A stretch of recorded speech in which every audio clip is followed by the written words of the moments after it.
God of War Ragnarok Valhalla is a free DLC coming next week, and by YouTube law, after a trailer release, I am required to make a breakdown or I will die. So let's go. The throne we see at the start of the trailer is identical to Valkyrie's thrones we see in their council in Midgard. This is of course not surprising at all, since the Valkyries are supposed to be operating in Valhalla. I don't think Valkyries themselves will play any role in this DLC. I believe it's just meant to show what state Valhalla is in after Asgard's destruction, and that Kratos and Mimir have arrived to their destination. Here's my favorite part, translating runes. This one was confusing, but I believe it says master yourself and your actions, which makes sense considering what Kratos is doing in this DLC. Also, this statue of a Valkyrie, I presume, looks very gothic, very unique atmosphere here. Throughout the trailer, we of course see a bunch of familiar locations, including Svartalfheim, Asgard, Jotunheim, and what appears to be Asgard again, but with the Ragnarok hue. However, there seems to be a couple of new locations, like this one. It looks pretty important and seems like a place that Kratos needs to reach.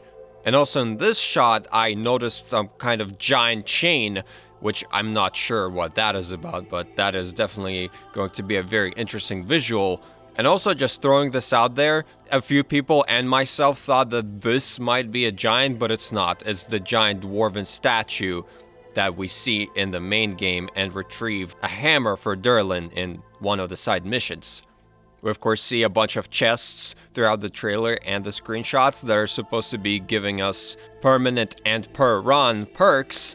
There are a bunch of familiar symbols, including the Holdra brand, which I'm assuming is going to be for armor and weapons. There's also stats like runic and strength, but there is a new symbol of twin wolves, which might be Skolln-Hati, but most likely is a reference to Odin's wolves, since this is Valhalla. We are in Asgard after all.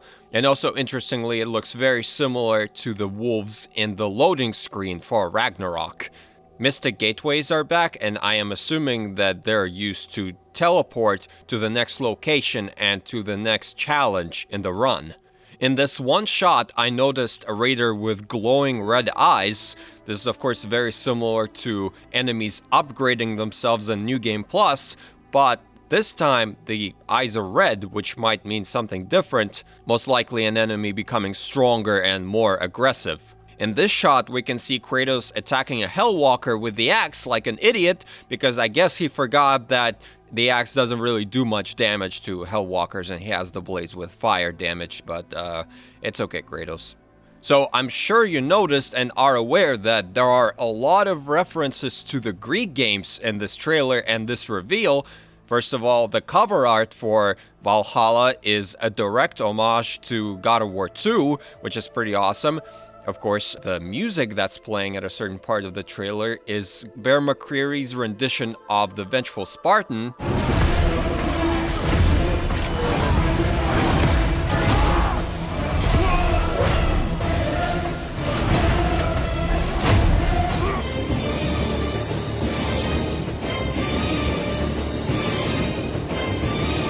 I know it's obvious, but I need to point it out. This is a trailer breakdown. I know everyone knows this, okay? And of course, at the end, again, obviously, we see a Cyclops that seems to be a pretty much direct design of the God of War 3 version of the enemy. Even the club/tree thing that he has looks identical, and it makes me wonder if we will be able to ride a Cyclops like we did in God of War 3, since that mechanic already exists for ogres in the Norse games.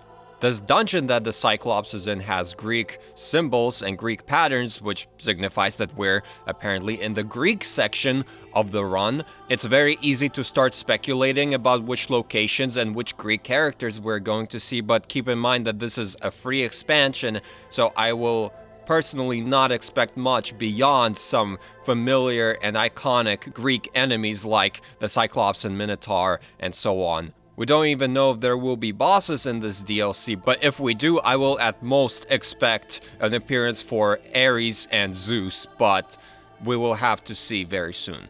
But the most subtle and interesting Greek reference, in my opinion, is one I didn't even personally notice. this gentleman here noticed it. If you listen very closely here, you will hear a God of War 3 menu sound, which is pretty awesome and also funny because I used that exact sound effect for censorship in my videos recently. The God of War series has a lot of really ugly Again, of course, at this point, it's very hard to say to what extent the Greek references and callbacks are gonna go, but hearing this in the first place is pretty awesome. Now let's talk about the most intriguing and confusing element of this DLC and this trailer, the narrative. The only narrative interaction in the whole trailer we hear is, "You are certain you remember nothing of this place?" Oh, nothing that would help us. and it's pretty confusing. Why do they need help? Why must Kratos face the trials? Ironically, right now it's easier for me to come up with an intrinsic motivation for Kratos. The press release for Valhalla mentions the path that Kratos saw and wants to follow at the end of Ragnarok. That path, of course, being becoming a revered, beloved god. And it appears to me that Valhalla will be a trial for Kratos to prove himself as that. In Ragnarok, after separating with Atreus, Kratos started losing himself and going back to his old ways. But now, Atreus is gone for good, so Kratos must keep the promise he made to his son and prove to himself and everyone else that he can master himself even in the face of his past, in an even more direct physical way than before. But what is the extrinsic motivation? Why did Kratos and Mimir come to Valhalla? In my eyes, the only two options are either to find something or to destroy something. Personally, I highly doubt it will have to do with Sindri or Thrud or anything that's going on in the quote-unquote real world, since it's pretty clear that the DLC itself will take place exclusively in Valhalla. And if they need to find something for the outside world, we would rather see that happen. So my best guess right now is that they go there to destroy something that Odin left behind. Something that is similar to Freya's binding curse in Vanaheim. Something that prevents the realms from thriving, Odin's last laugh, so to speak. It is on brand for Odin to torture whoever tries to reach that with their past, and it also makes sense for Kratos to try and reach it because of his new role as the protector of the realms. That's my best guess, but I don't know if there's much purpose to speculating at this point because the DLC is coming out in 4 days, so we will know very, very soon. Thank you for watching, and see you next time.